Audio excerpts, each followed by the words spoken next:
Bago nagkaroon ng Steph, Westbrook, Derrick Rose, Kyrie, Ja Morant at iba pang mga guards, meron munang Allen Iverson ang nagpasayaw sa mga player dati nung 90s at 2000 era. May mga player pa namang nauna talaga kay Iverson nun, pero iba yung impact niya sa NBA. Siya lang yung tanging player na ginawa ng rule para hindi lumaganap yung impluensya na sa NBA pati na rin sa mga fans, at binan din nun ang AI style.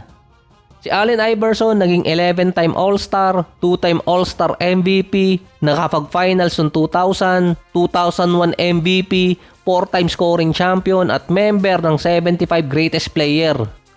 Kung sinabi ni Kyrie na wala na makikitang player na katulad niya, ay wala rin naman makikitang player na katulad ni Allen Iverson ngayon. Dahil si Kyrie, isang part lang ni Iverson kung titingnan sa kanyang style or kaya swagger. So sa malamang marami magdi-disagree doon, pero ito yung mga karakteristik ni Allen Iverson na nakuha ng ibang player. Pagdating sa forma, si Trayman, naging trending siya dati nang ibinalik niya yung style ni Iverson.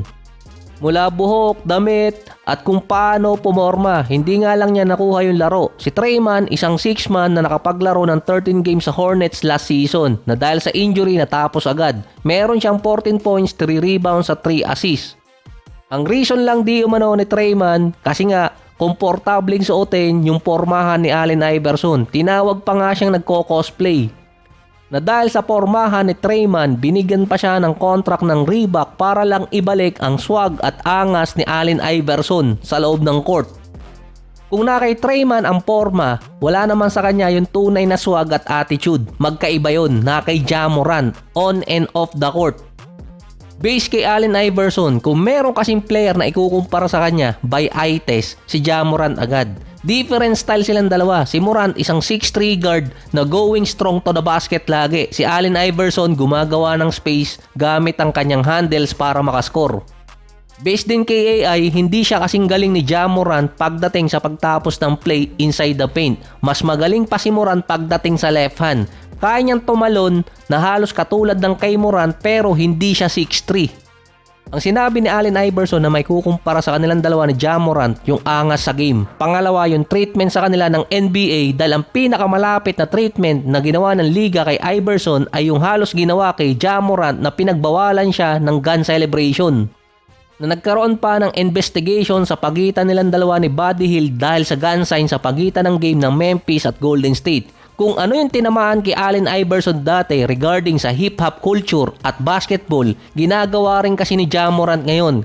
Gangster style versus rated PG ng NBA. Parehong tinamaan din ang public image nilang dalawa. Sa attitude at swag na meron si Ja Morant, ang isa pang sinabi ni Iverson na pareho sa kanilang dalawa, yung confidence. Sinabi ba naman ni Morant na fine in the West? Si Morant at si Iverson kaya mag-dictate ng resulta ng kanilang team. Nung time ni Iverson sa Philadelphia, wala siyang kasamang star player, pero nadadala niya sa playoffs yung team. Si Morant, kapag wala siya sa Memphis, hindi sila makapasok ng playoffs at hindi basta-basta nananalo. Isa pang sinabi ni Iverson na similarity sa kanilang dalawa, pareho silang main guy. Sa handles, dalawang player ang kinomplement ni Iverson. Si Steph yung isa, pero iba kasi ang style ni Steph kumpara kay Iverson na yung handles ni Steph or dribbling skills niya nakabase sa shooting form at jump shot. Kaya ang obvious na comparison ni Iverson pagdating sa handle si Kyrie. Base pa sa kanya, yung dribbling skills na meron si Kyrie kaya niyang pasayawin kahit sinong player sa liga. 2015 pa kasi sinabi ni AI na si Steph at si Kyrie ay mas better handles kumpara sa kanya. Si Kyrie nanalo ng championship hindi tulad ni Allen Iverson. Nakapasok din siya ng finals multiple times. Pero wala sa kanya yung kay Ja Morant at kay Iverson na kaya magdala ng team. Pero si Iverson nakapunta ng finals na ang pinaka-notable na kasama nun si Dikembe Mutombo noong 2001 finals. Kung paano i-treat ng media si AI at itong si Kyrie, may pagkakapareho din silang dalawa. Dahil dati tinawag din bad teammate si Iverson. Ganon din si Kyrie dati nung napunta ng Boston at sa ibang team. Pero yung kay Iverson kasi na-translate yun na mahirap mag-build ng lineup sa kanya dahil sa pagiging ball dominant kaya nililipat siya sa ibang position dati.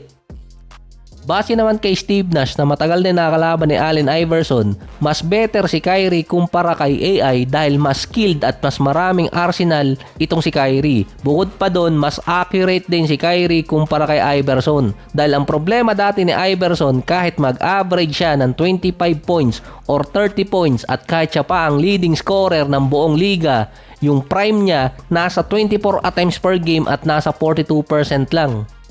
Sa isang podcast naman, tinanong ni Shaq kung sinong player ang naalala ni Iverson na kapareho ng game style niya. Sinasabi ng mga fans si Ja Morant, pero ayon kay Iverson, iba yung tinutukoy niyang player na parang ang layo dahil ang naalala niya si Luka.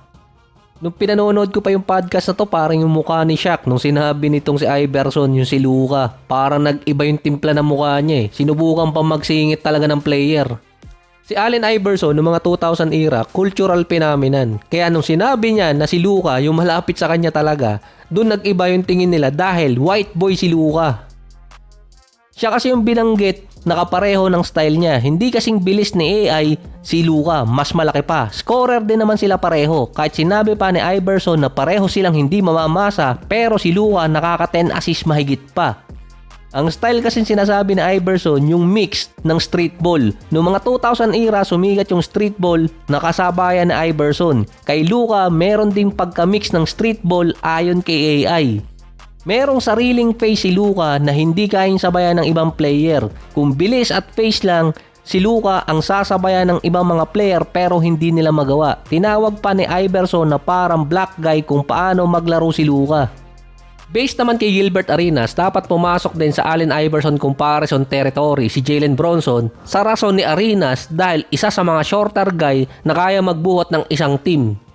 Dito kasi lamang si Bronson kay Ja Morant. Umabot na siya ng conference finals at multiple time sa playoffs na dinadala niya ang Knicks. May average siya sa Knicks na 26 points, 3 rebounds, 6 assists, 49 and 37%. Meron pang 35 minutes per game. Siguro, ito yung hindi makokopya ng mga guards ngayon dito kay Allen Iverson. Dahil kapag may sumubok na kumopya nito kay Allen Iverson, sigurado tapos ang karir nila. Yung pagkakaroon ng durability. 7 beses naging leader sa minutes per game si Allen Iverson na hindi lang siya basta naging leader doon, kundi naglalaro siya na merong injury. Doon nagkaroon ng legendary status si AI.